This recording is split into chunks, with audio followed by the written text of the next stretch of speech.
São muitas essas referências que ela faz à natureza. Essa paz adquire mesmo uma conotação de celebração.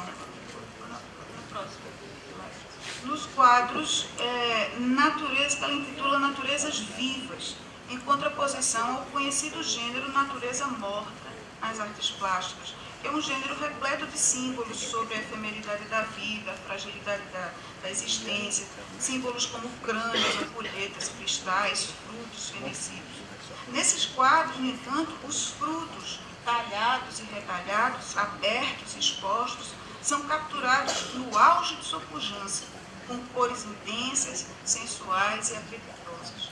O fato de estarem a ponto de fenecer não parece interessar a artista, que os captura na atemporalidade do instante. O próximo, por favor. É outro quadro, Natureza Viva. A aparência de seus corpos, de sua pele, de seus interiores desses frutos, lembra as texturas, o aspecto da carne e do sangue humanos, tão dolorosamente retratados em outros quadros da artista. A alegria e o prazer que prometem com o seu sumo e a sua doçura não podem ser desvinculados do espírito da própria Frida, que conseguiu erotizar intensamente o seu corpo e a sua imagem na vida e na arte, apesar de sua estrutura física e emocional em ruínas. Recusando a vocação de sua história para um enredo de martírio, abdicou de uma quase natural destinação à santidade pela força com que enfrentou a adversidade e a flagelação física e afirmou-se como uma mulher vibrante, ardente, desejante e desejável, plena, uma mulher intensamente viva. Onde a medicina científica falhou, portanto, a medicina artística, se podemos falar assim, atuou terapeuticamente com grande eficácia, num processo intuitivo e até desesperado, solitariamente conduzido pela própria paciente. Sua obra constitui, por isso, um verdadeiro legado, uma sabedoria emocional e espiritual, ainda não suficientemente explorada nem investigada e que a ciência não deveria desmerecer nem ignorar em suas pesquisas. E assim eu vou concluir Frida e passar rapidamente para a próxima artista que nós vamos discutir, que é menos conhecida, é uma artista francesa chamada Orlan. Em 1998, a artista plástica performática Orlan, nascida em 1900, então vocês vejam que Frida é do início do século XX, e Orlan é do final do século XX, então é uma mudança muito grande na concepção da saúde, da ciência, da cirurgia na vida das pessoas. Então ela fez essa exposição no México, intitulada Autohibridações Pré-Colombianas. São autorretratos de Orlan, manipulados em computador, buscando inspiração nos aspectos fisionômicos e estéticos das culturas maia e olmeca. Nestas imagens não reconhecemos o rosto da artista Orlan, disfarçado por uma multiplicidade de traços estudados e incorporados em muitas experimentações. Para Orlan, o que interessa é desfigurar a própria imagem para reconfigurar a si mesmo enquanto um simulacro. Por isso, até o seu nome, Orlan, foi inventado. Nós não sabemos o nome verdadeiro da artista. Nós selecionamos essas autohibridações pré-colombianas para este comentário em homenagem a Frida Kahlo, pois se inspiram na cultura mexicana. Mas poderíamos ter buscado outras séries, porque ela tem várias séries de autohibridações. Tem as autohibridações africanas, as autohibridações indígenas. E o que nos chamou a atenção nessa artista foi o fato de que essas peças não foram conseguidas apenas através da inócua manipulação de sua imagem em programas de Photoshop, mas em sequência a uma série de cirurgias plásticas que efetivamente realizou entre os anos de 90 e 93, durante as quais transformou o seu corpo, o seu rosto radicalmente, realizando implantes na testa, na altura dos zigomas, da mandíbula e ao redor dos olhos, que possibilitaram uma maior adequação posteriormente às reconfigurações artísticas faciais das autohibridações, fundamentadas em arcabouços cranianos próprios de outras raças. Como aquele Dr. Gunther von Hagens que nós mencionamos antes, Orlan também transformou a ocasião dessas intervenções cirúrgicas num evento performático de larga repercussão. Por favor, que lhe trouxe notoriedade internacional e que ela chamou de a reencarnação de Santa Orlã. Então, nós falamos que Frida rejeitou um desígnio, né, do seu destino ao martírio. Essa artista, ela invoca, né, essa condição de santo em cirurgias que ela mesma programa com objetivos que não são de cura nem de tratamento. Então, realizadas em hospital, cada uma das 9 cirurgias plásticas foi fotografada e registrada em vídeo, e uma delas foi transmitida de Nova York a 13 centros de arte no mundo. Orlã aproveitou as operações para criar ambientes complexos, convidando músicos e poetas para intervir no processo. Ela chamava esse evento de ópera cirúrgica, e ela transformou o bloco em um cenário de peça burlesca, decorando a sala com objetos que fundiam ao aparato tecnológico elementos da pintura do gênero natureza morta. Por favor, pode passar. Aqui é uma cena, né, antes da operação, mais das operações. Aqui vocês têm o recurso aos símbolos da natureza morta, do gênero pânicos, os crânios, presença de crânios, esqueletos e essas frutas em torno do rosto, né, no mesmo campo cirúrgico, acrescentando bastante colorido e um certo senso de humor, apesar do evidente grotesco produzido pelo realismo dos cortes e sangramentos próprios das intervenções. Os atores dessa cena eram a paciente e a equipe médica, e eles compareceram paramentados com figurinos de alta costura produzidos por Paco Rabanne. Segundo a artista, ao transformar o bloco cirúrgico em seu ateliê, desejou mudar o aspecto gélido e mórbido desses espaços, bem como a solenidade e a artificialidade dos personagens neles envolvidos. Procurou dar uma roupagem nova e diferente, deliberadamente irônica, diz ela, para a cena médica e científica como hoje é concebida. Então, cada operação foi pensada a partir de uma referência literária, um texto que ela lia durante o procedimento. Todo esse aparato redesenhou uma forma de intervenção sobre o corpo que não pode mais ser justificada apenas pelo viés da saúde e da doença, através do qual a medicina sempre justificou as suas intervenções. E provocou, entre outras coisas, uma reflexão sobre a proliferação das cirurgias ditas cosméticas, que hoje saem do ocultamento sacralizado do hospital para os shows propagandísticos da TV, como exemplos de extreme makeover, fórmulas mágicas de transformação dos corpos, em geral femininos, mas nem sempre, em modelos padronizados segundo os rigorosos parâmetros de beleza propalados pela mídia e fomentados pela indústria da moda, dos alimentos e dos fármacos.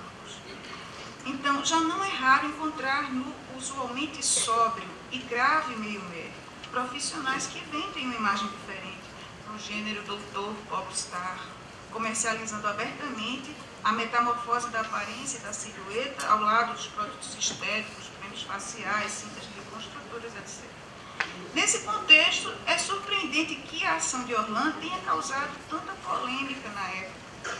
Talvez isso aconteça porque ela duplica de maneira especular e espetacular uma realidade que parece pacificamente incorporada ao nosso cotidiano.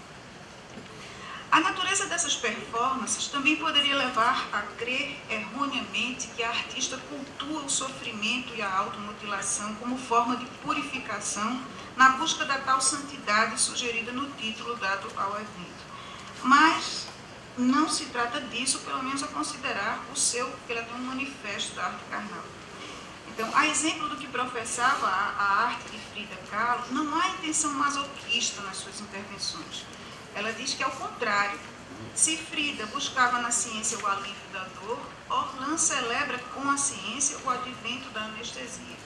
Segundo ela, é a morfina que lhe permite vivenciar uma experiência inusitada, abrindo uma nova perspectiva de percepção do seu ser sobre o corpo que habita. Com a anestesia, Orlan diz poder visualizar a exposição de regiões até então indevassáveis do seu corpo, ocultas sob a pele, uma revelação impensável antes do atual estágio de avanço tecnológico. E também é graças à anestesia que ela pode se permitir enfrentar sem suplícios uma série de cirurgias com propósitos deliberadamente artísticos e políticos. Artísticos porque se apresentam como etapas necessárias ao projeto de construção pictórico-fotográfica das séries das montagens auto-hibridizadas, ou seja, ela precisa se modificar efetivamente para depois fazer a série de fotografias, e políticos porque essas imagens buscam uma fusão radical na geografia da própria face, que é branca caucasiana de origem, com os rostos, os hábitos, os aspectos de faces estrangeiras de outras etnias. Mas ao fazer isso, a Orlan propõe uma interrogação diferente, talvez mais incômoda, que é essa que nós mencionamos anteriormente. Afinal, por que a proposta de utilização da cirurgia reconstrutora com propósitos estéticos, causa um choque e uma comoção, enquanto as cirurgias reconstrutoras com propósitos cosméticos, exaustivamente expostos nos meios de comunicação, são aceitas com tanta naturalidade? A série performática, após a série performática Reencarnação de Santo Orlan, ela produziu outras séries que tentam problematizar exatamente essa questão. Exibir, pode passar, os bastidores, a próxima, os bastidores do pós-operatório, que não são passados, em geral, nos shows televisivos, né? São silenciados e ocultos no procedimento das cirurgias cosméticas, que só exibem os resultados bem-sucedidos. Uma dessas séries é a intitulada Corpo Colocado em Quarentena, uma série de autorretratos realizados do 1º ao 40º dia após a intervenção, onde ela mostra as alterações visíveis, porque passa o organismo no processo de recuperação pós-cirúrgico. As outras duas séries, o Santo Sudário e os desenhos feitos com sangue, também são autorretratos feitos durante as performances cirúrgicas. São pinturas a dedo, utilizando o próprio sangue, e retratos feitos com gás embebido no estudo do corpo e depois trabalhados em computador sobre fotografias do seu rosto, para a impressão da imagem. Então, não obstante o aspecto macabro da obra de Orlan ligada à arte carnal, é inegável que a artista consegue trazer à cena do debate contemporâneo questões fundamentais sobre a construção da identidade e a relação do humano com seu próprio corpo e suas representações, além de colocar em xeque as imagens, construtos teóricos e discursos sobre a ciência atualmente aceitos na sociedade. Compará-la à obra ainda por demais inocente e organicamente centrada de Frida Kahlo propicia a percepção das variações de posturas que atravessam 4 décadas de evolução da ciência e da tecnologia, na passagem dos corpos invadidos à revelia de suas vontades, como no caso de Frida, aos corpos que buscam procedimentos invasivos como recursos estratégicos para atingir novas percepções da existência, como no caso de Orlan, capazes de modificar radicalmente as relações que os humanos estabelecem com os suportes de suas subjetividades. Eu queria finalizar esta palestra com outra imagem, esta. Com a imagem de uma nova forma de existência, talvez um exemplo ainda mais radical e pós-moderno de expressão, neste caso, da empatia e compaixão humanas pela natureza, pela diversidade e pela vida, pegando carona na história da natureza morta, da natureza viva, que a gente vem trabalhando até aqui. Então, isso aqui é um autorretrato criado em laboratório pelo artista plástico brasileiro Eduardo Katz, radicado em Nova York e que não nos traz mais um exemplo de arte carnal, mas do que ele chama de bioarte.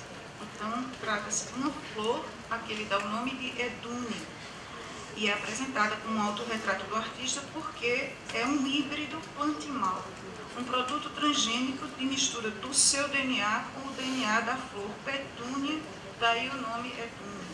as pétalas rosadas, e aí ele tem todo um discurso que ele constrói ao lado dessa proposta, possuem os filamentos vermelhos que lembram o tom natural da pele, etc. Ele vai construindo todo um discurso ao lado dessa proposta. Embora na história da arte seja frequente encontrar associações entre as formas antropomórfica e botânica, como a pintura de Asimov, este paralelo também encontra ecos nos estudos filosóficos e científicos de várias épocas. Apesar disso, a história humana jamais terá registrado, como hoje, a efetiva possibilidade de desmetaforização da alegoria cristã do verbo tornado carne.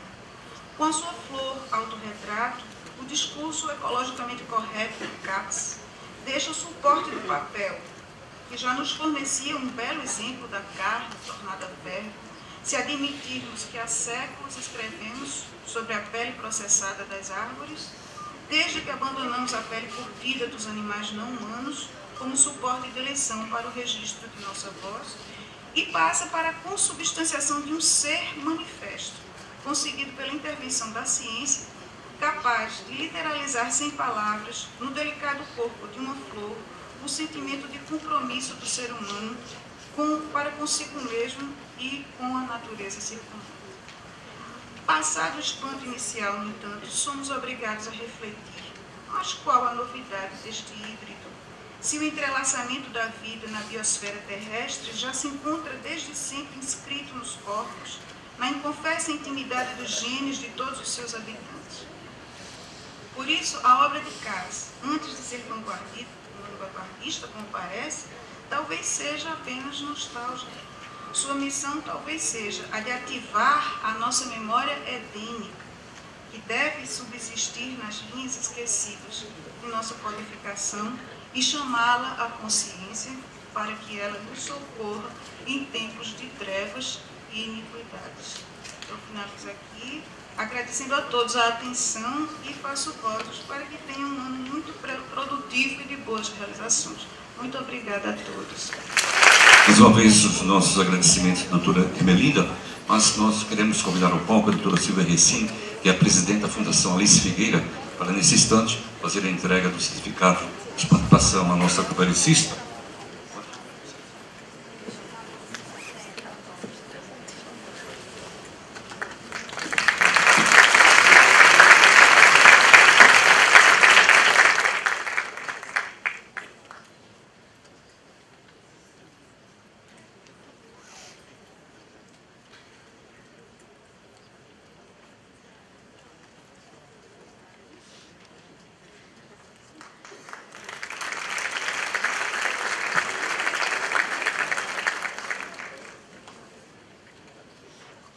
Já que o Paulo me convidou para falar, eu gostaria de parabenizar a palestrante pela originalíssima, bem colocada e oportuna palestra que ela acaba de nos oferecer.